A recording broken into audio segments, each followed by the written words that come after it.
மதிப்பிற்குரிய எல்லா பத்திரிகையாளர்களுக்கும் மேடையில் அமர்ந்திருக்கும் எல்லா பெரியவர்களுக்கும் சத்யரோஜி தியாகராஜன் சார் அவர்களுக்கும் சமுத்திரகணி சார் அவர்களுக்கும் டைரக்டர் ராஜ்கபூர் அவர்களுக்கும் தயாரிப்பாளர் சுரேஷ் காமாட்சி அவர்களுக்கும் அப்புறம் இந்த படத்தினுடைய கதாநாயகன் அண்ணன் ராமையா அவர்களுக்கும் அப்புறம் என்னுடைய டார்லிங் உமாபதி அவர்களுக்கும் அப்புறம் இந்த படத்தில் நடித்த எல்லா நடிகர்களுக்கும் தொழில்நுட்ப கலைஞர்களுக்கும் எல்லாருக்கும் என்னுடைய முதற்கண் வணக்கத்தை தெரிவிச்சுக்கிறேன். இந்த படத்தில் நான் நடிக்கலைன்னாலும் இது எனக்கு ரொம்ப special movie. This is a family movie மாதிரி எனக்கு. ஏன்னா சம்பந்தி ஹீரோ, மாப்பிள்ளை director. So it's a very special movie for me. அப்புறம் ராமையா சார், நான் உங்களுக்காக கூட வந்தேன், உங்களுக்காக வரல நீங்கள் சொல்லாதீங்க, உங்களுக்காகவும் எல்லாருக்காகவும் அண்ட் நான் இதெல்லாம் பார்க்கல, என்னது ட்ரெய்லர் பார்க்கல, சாங்ஸ் பார்க்கல, எதுவும் பார்க்கல. இருந்தாலும் பக்கத்துலேருந்து சொன்னாங்க. அதுக்கப்புறம் எல்லாரும் பேசுகிறதெல்லாம் கேட்டல, இந்த ஆயில் போட்டு அப்படி போனதும். அப்புறம் ரொம்ப ஒரு ரொமான்டிக் சாங்கு நான் கூட எந்த படத்துலையும் பண்ணலையா, அந்த மாதிரியெல்லாம் பண்ணியிருக்காரா ராமையா சார். இது ரொம்ப சரியில்லை சார் இது. ஸோ அப்புறம் இன்னொரு விஷயம் என்னென்னா, எத்தனை பேர் இங்கே இருக்கிற எல்லா ஆர்டிஸ்ட்டுங்க எல்லாரும் பேசும்போது அவங்களுடைய உணர்வுகள், அவங்களுடைய எக்ஸ்பீரியன்ஸஸ் எல்லாம் சொல்லிட்டு இருந்தாங்க. இதிலிருந்தே எனக்கு ஒரு படம் பார்த்த மாதிரி ஆச்சு. அவங்களுடைய அந்த ஒரு என்ன சொல்லுவாங்க, ஒரு டிட்டர்மினேஷன், அந்த கமிட்மெண்ட்டு, இதெல்லாம் என்னால் பார்க்க முடிஞ்சது. ஸோ நிச்சயமாக இங்கே எல்லாருக்கும் இருக்கிற மாதிரி எனக்கும் இப்போ அந்த படம் பார்க்கணுங்கிற ஒரு ஆவலாக இருக்க. அண்ட் வேறு என்ன சொல்கிறது, I wish everybody all that is best. அப்புறம் this is the first stage. நானும் என்னுடைய மாப்பிள்ளை இனிமேல் நிறைய பார்க்க போகிறீங்க. we are going to make many more movies in our combination. And பேசக்கூடாது, செஞ்சு காட்டணும். And thank you so much. And Kamakshi sir சொன்னாங்க, அவர் நல்ல ஆர்டிஸ்ட்டை பிக் பண்ணுறாரு, இஸ் காட் தட் விஷன்னு சொல்லிட்டு. இது வரைக்கும் என்ன புக் பண்ணல.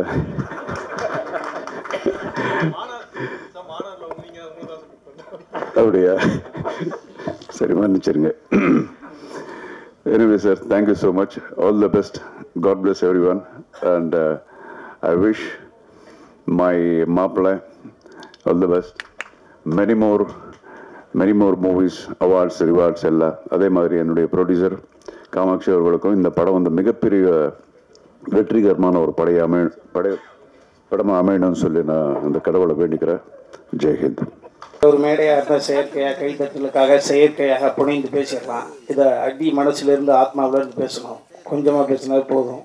படம் கூடிய சீக்கிரம் தயாரிப்பாளர் சொல்லுவாங்க, அந்த ரிலீஸ் தேதியை தம்பி சொல்லுவார். அதனால் இது நான் சொல்ல ஆசைப்பட்டதை மரியாதைக்குரிய ராஜ்கபூர் சார் சொல்லிட்டாங்க. 3 தினங்களுக்கு முன்பு ஒரு பாரம்பரியம் உள்ள ஒரு யூனிவர்சிட்டியில் அர்ஜுன் சாருக்கு டாக்டர் பட்டம் கொடுத்தாங்கன்றது ஒரு அற்புதமான செய்தியை. நீண்ட இடைவெளிக்கு பிறகு ஃபீல் குட் டைரக்டர் சகோதரர் அதியமான் சார் மேடையில் இருப்பதெல்லாம் நான் பெருமையாக நினைக்கிறேன். எவ்வளவு பணம் சம்பாதிச்சோம், எவ்வளவு வெற்றிகளை கொடுத்த உழைப்பு ஒன்று தான். ஸோ அதான் கஷ்டத்தை எவன் ஒருவனுக்கு கடவுள் அதிகமாக கொடுக்குறானோ ஆயுசு அவங்களுக்கு அதிகம்னு அர்த்தம். அதை நிச்சயமாக நான் நம்புகிறேன். நீண்ட இடைவெளிக்கு பிறகு சக இயக்குநர்களை மேலே பார்ப்பது சந்தோஷம். அதெல்லாம் தாண்டி ஒரு 77 to 87 10 வருட காலம் இந்த பூமியில் ஆட்சி செய்த ஒரு நாள் ஒரு மருந்துக்கு கூட சிறைக்கு போகாத வகையில் மிகப்பெரிய புரட்சித் தலைவர் புகழை மிகப்பெரிய ஒரு கவசமாக இருந்து காத்த ஆரம்பி ஐயா அவர்களுடைய அருமை மருமகன், சுய ஒழுக்க சிந்தனையாளர், நேர்மையின் உச்சம், எல்லாரும் சேர்ந்து வந்து அமர்ந்திருப்பதை போல சத்யஜோதி தியாகராஜன் ஐயா வந்து அமர்ந்திருப்பதை நான் நினைக்கிறேன். இங்கே எம்ஜிஆர் நீங்களே, ஆரம் வீரப்பன் ஐயாவும் நீங்களே, எல்லோரும் நீங்களே. மகிழ்ச்சி ஐயா. எனது மகன் உமாபதி இயக்குநராக பரிமளிக்கக்கூடிய இந்த விழாவிலே நீங்கள் வந்து அமர்ந்திருப்பது, இவ்வளவு நேரம் அமர்ந்திருப்பது, நான் கூட நினச்சேன் பேச்சுட்டோட நம்பிடலாம்னு.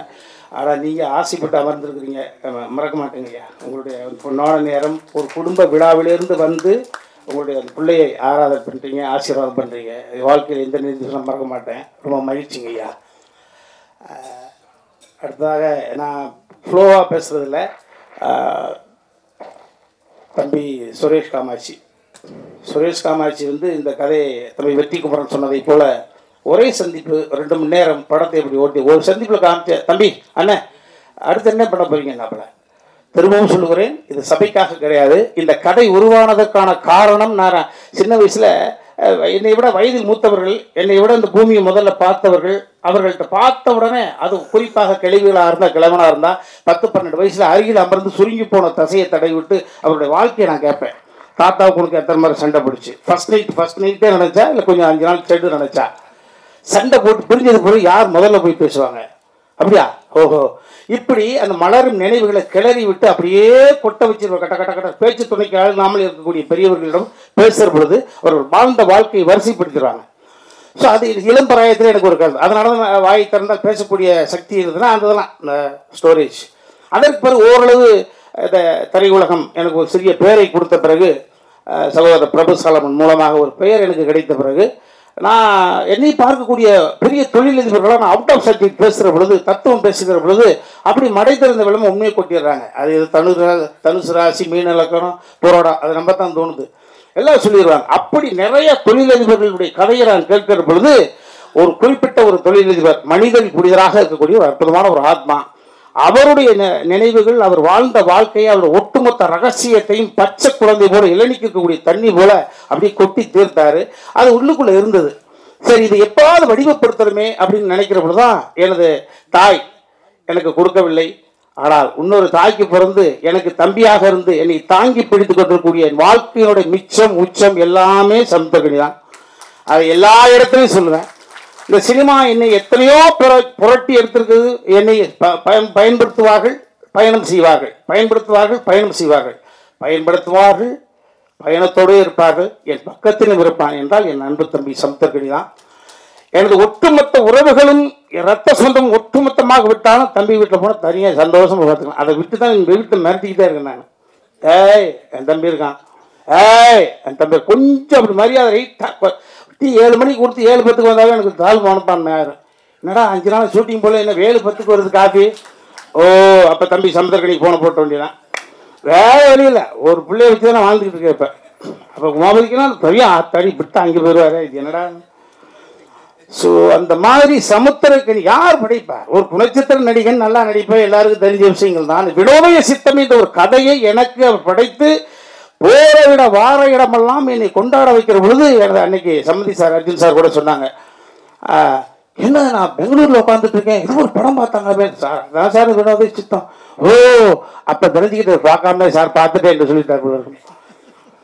ஸோ இந்த வினோதய சித்தத்தை தம்பி சமுத்திரக்கனி படைக்காமல் கொடுக்காமல் இருந்திருந்தால் நிச்சயமாக இந்த கதையை வடிவப்படுத்திருக்க முடியாது, வாய்ப்பே கிடையாது. ஸோ எப்படி பார்த்தாலும் பிள்ளையார் சொல்லி 786 சிலுவை குறி 3 குறிகளும் சேர்ந்தாலும் கூட இந்த கதையினுடைய அடிநாதம் என்பது தம்பி சமுத்திரக்கனி என்னை வைத்து எழுதி அதை வெற்றி படமாக மாற்றி 22 காட்ச் 19 நாட்கள் அவ்வளவான ஒரு படத்தை வினோதய சித்தம் என்பது பார்த்தா கொடுத்துச்சு. அந்த தம்பி கொடுத்ததுக்கு பிறகுதான் எல்லா நேரத்திலையும் என்னுடைய பசிக்கு அடுத்தவங்களே சமைச்சு கொண்டு வருவாங்களா? இப்போ பொண்டாட்டி ஊருக்கு போயிட்டு நான் தானே சமைக்கணும்.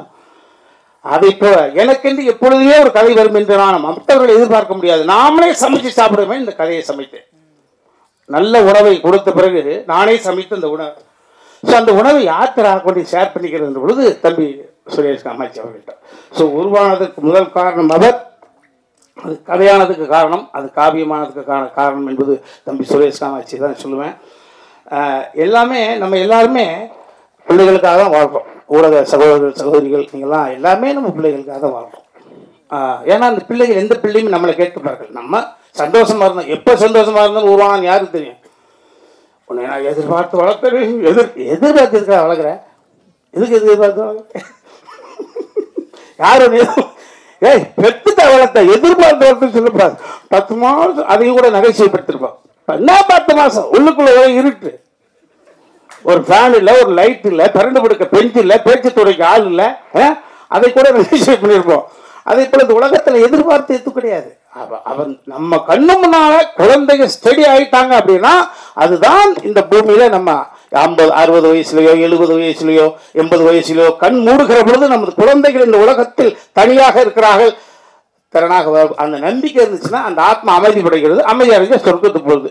ஐயையோ நடா இந்த நாள் போனா எங்கே இருக்கான்னு தெரியலையே, ஐயையோ அந்த புண்ணு நான் இல்லைன்னா அப்படின்னா வாய் கோணிக்கு நரகம் தான்.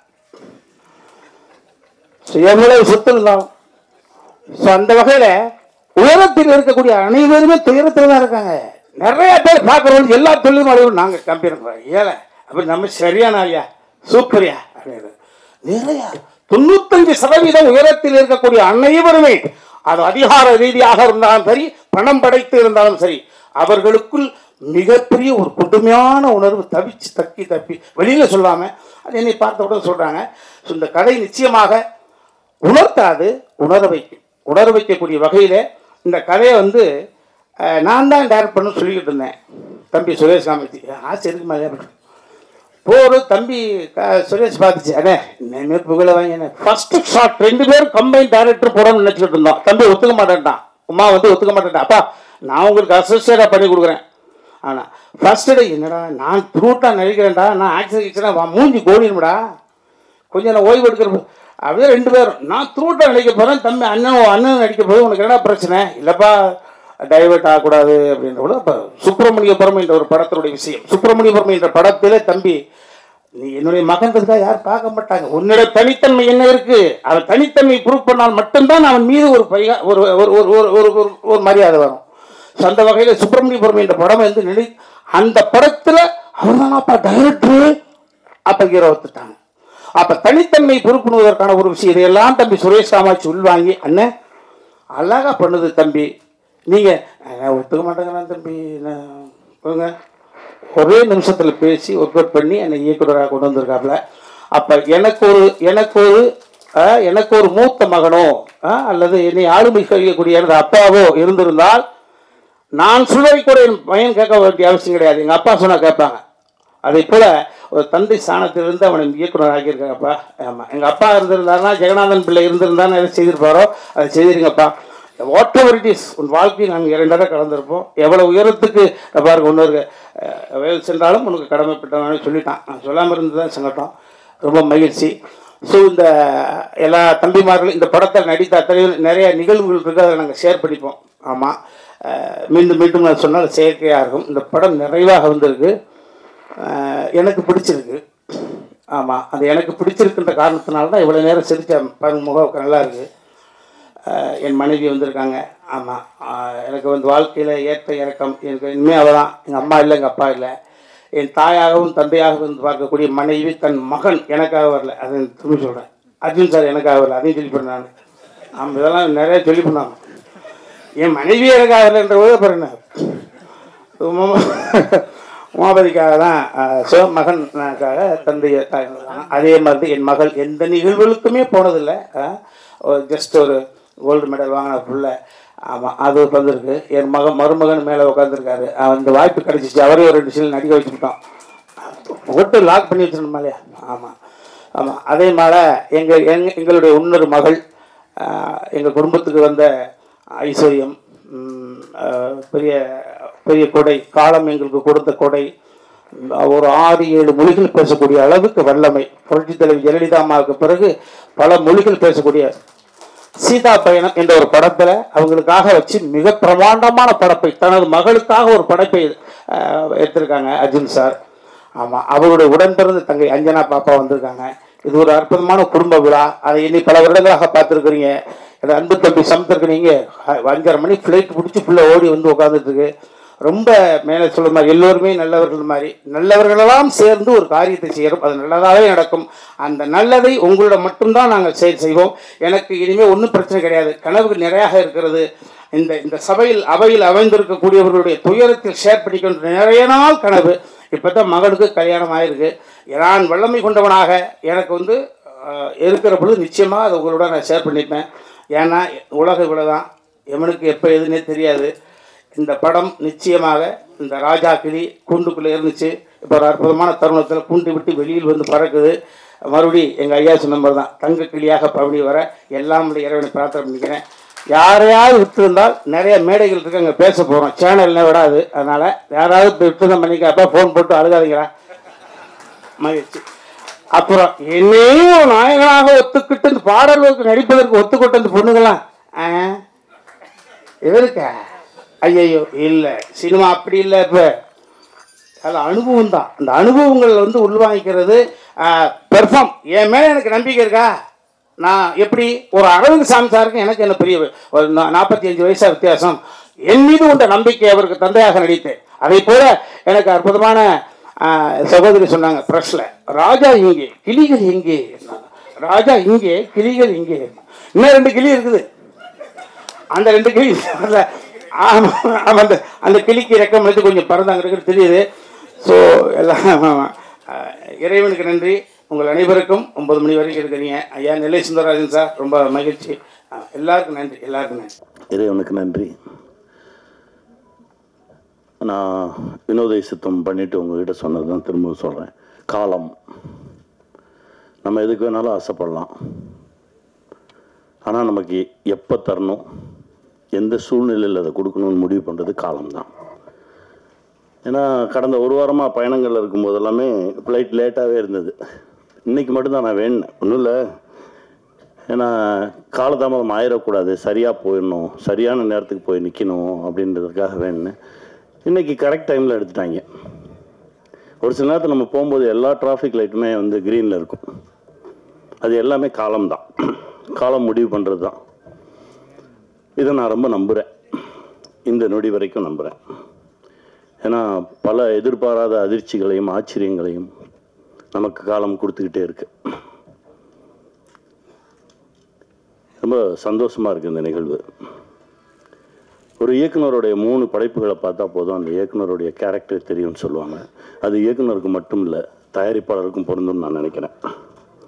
அப்படி தான் நான் என் தம்பி சுரேஷை பார்க்குறேன். அவர் எடுத்திருக்க திரைப்படங்களை எடுத்து பார்க்கும்போதே அவர் யாருன்னு நமக்கு தெரிஞ்சது. அவரோடு பயணம் பண்ணணுன்னு ஒரு ஆசை வந்தது. அந்த மேடையில் தியாகு சாரை பார்த்தோன்னே இன்னும் கூடுதல் சந்தோஷம். யார் யாரோட சேரணும்னு ஒன்று இருக்குல்ல, ரொம்ப மகிழ்ச்சி சார், ரொம்ப சந்தோஷமாக இருக்கு. தம்பி வி ஹவுஸ் இந்த சினிமா இருக்கிற வரைக்கும் இருக்கும். ஒரு நல்ல படைப்பு எடுக்கணும் அப்படின்னா வி ஹவுஸ் போகலாம் அப்படின்ற ஒரு நம்பிக்கை வரும். ரொம்ப சந்தோஷமாக இருக்கு. அப்புறம் என் அண்ணன் தம்பிராமன் அண்ணன், அவரை பற்றி நான் சொல்லணுன்னா பேசிக்கிட்டே இருக்கலாம். எந்த கதை எழுதினாலும் என் அண்ணனை வச்சு தான் எழுதுவேன். நான் இப்போ கூட ஒரு கதை எழுதி முடித்தேன், அண்ணனை வச்சு தான் எழுதுவேன். நாங்கள் 2 பேரும் சந்தித்தோன்னா கதைகள் மட்டும்தான் பேசிக்கிட்டே இருப்போம். ஒரு 5 நிமிஷத்தில் நான் ஒரு கதை சொல்லுவேன், அப்புறம் அண்ணன் ஒரு கதை சொல்லுவாங்க. மாறி மாறி மாறி கதைகள் தான் போயிட்டே இருக்கும். அதில் இந்த சமூகத்துக்கு ஏதாவது ஒன்று சொல்லிடுவோம். ஏன்னா நமக்கு இவ்வளோ பெரிய இடத்த கொடுத்த சினிமா மூலமாக நாம் ஏதாவது ஒன்று சொல்லிடுவோம்னு சொல்லி முயற்சி பண்ணிகிட்டு இருக்கிறது தான். இப்போ ஆல்மோஸ்ட் ஒரு 10 படம் பண்ணோன்னே அப்படின்னு நான் பேச்சுக்கு சொன்னேன். இப்போ 5வது படைப்புக்கு வந்திருக்கோம். இன்னும் 5 படம் இருக்குது. அதற்கு மேலும் ஒரு ஆசை இருக்குது, அது நடக்கும்னு நம்புகிறேன். என் அண்ணன் கையை பிடிச்சிட்டு அப்படியே வந்துடுவேன். ஏன்னா எனக்கு அவ்வளோலாம் எனக்கு பெரிய அறிவாளியெல்லாம் கிடையாது நான். ஏன்னா அடிக்கடி நான் சொல்லிக்கிட்டே இருப்பேன், கொஞ்சம் இன்னசென்ட்டாக இருங்க, ஒரு சில விஷயம் தெரியாமல் இருக்கட்டும். ஏன்னா நிறைய விஷயம் தெரியாமல் இருக்கிறவன் ஜெயிச்சிருவான். நீங்கள் கவனித்து பார்த்தீங்கன்னா தெரியும். எனக்கு எல்லாம் தெரியும்னு சொல்லுவோம் தான் மாட்டிட்டேங்க முட்டிச்சந்தில் நின்றுட்டுருப்போம். எனக்கு ஒன்றுமே தெரியாதுங்க. நான் அப்படியே போகும்போது யாராவது என் கையை பிடிச்சி கூட்டிகிட்டு போயிடுவாங்க அப்படின்னு நான் நிறைய நம்புகிறவன். அப்படி தான் இந்த மொமெண்ட் வரைக்கும் என் வாழ்க்கையில் நடந்திருக்கு. அதை இன்னும் நான் நம்புகிறேன். அதுவும் என் அண்ணன் கையை பிடிச்சிட்டு நான் போகும்போது ரொம்ப தைரியமாக போவேன். இந்த உலகத்தில் நான் எந்த டாபிக் பேசினாலும் என் அண்ணங்கிட்ட பேசலாம். நீங்கள் அரசியலா பேசலாம், சினிமாவா பேசலாம், இலக்கியமாக பேசலாம், எது பேசினாலும் அண்ணன் அதுலேருந்து தனியாக மொத்தமாக இப்போ நடிகராக இருக்காரா அது அப்படியே தள்ளி வச்சுட்டு இலக்கியவாதி ஆவார், ஒரு அரசியல்வாதி ஆவார். எல்லாமே புள்ளி விவரத்தோடு இருக்கும். அப்படி ஒரு அண்ணன், ஒரு லைப்ரரி மாதிரி தான் என் அண்ணனை நான் பார்ப்பேன். என் தகப்பனாக பார்த்துருக்கேன், என் அண்ணனாக பார்த்துருக்கேன், ஒரு குருவாக பார்த்துருக்கேன். நான் எப்படி பார்த்தாலும் எனக்கு அப்படி தெரிவார். அதான் என் அண்ணன். ரொம்ப சந்தோஷம். இந்த காலகட்டத்தில் உங்களோட பயணப்படுறது ரொம்ப மகிழ்ச்சியாக இருக்குங்க. என் பிள்ளை அதாவது இவரோட ஒரு படம் நான் நடித்தேன். ஆட்டோ இருக்குல்ல, ஆட்டோ போயிட்டு இருக்கும்போது இந்த வாசல் வழியாக கிளம்பி அந்த வாசல் வழியாக வரணும். வந்தார். எப்படி எந்த டைமிங்கில் பண்ணுறாரு ஒன்றுமே புரியல. அதற்கு பிறகு ஒரு ஷார்ட் கம்போஸ் பண்ணியிருக்காங்க. கார் வரும், கார் இவர் வந்து அப்படியே காரை தாண்டி நான் வரேன்றாரு. அண்ணன் சொல்கிறாரு, கனி சொல்கிறா அவனை பண்ண வேணான்னு சொல்லு, இல்லைன்னா டூப் வச்சு பண்ணலான்னு சொல்லு, ரோப்பு கட்டிக்க சொல்லு அப்படின்னு. ஞாபகம் இருக்கா? நான் கூப்பிட்டு இப்படியே எப்படி சொல்கிறது, நான் சொல்கிறேன் தம்பி வேணாமே, ரோப்பு கட்டிக்கலாமே. இல்லை நான் வந்துடுவேன். அந்த நம்பிக்கை இருக்குல்ல, அதாவது ரொம்ப தகுதியான ஒரு நடிகன். ஃபைட்டாக பண்ணுவார், டான்ஸாக பண்ணுவார், நடிக்கணுமா சூப்பராக நடிப்பான். எல்லா தகுதியும் இருந்து என் தம்பிக்கு சரியான ஒரு கதவு திறக்கலையே அப்படின்னு நினச்சிருந்தேன். முதல் கதவு திறந்தது எங்கள் அர்ஜுன் சார் மூலமாக. ரொம்ப சந்தோஷமாக இருந்தது. ஐஷு வந்தாங்க. 2வது கதவு இது, இயக்குனராக அடியெடுத்து வச்சுருக்கான்.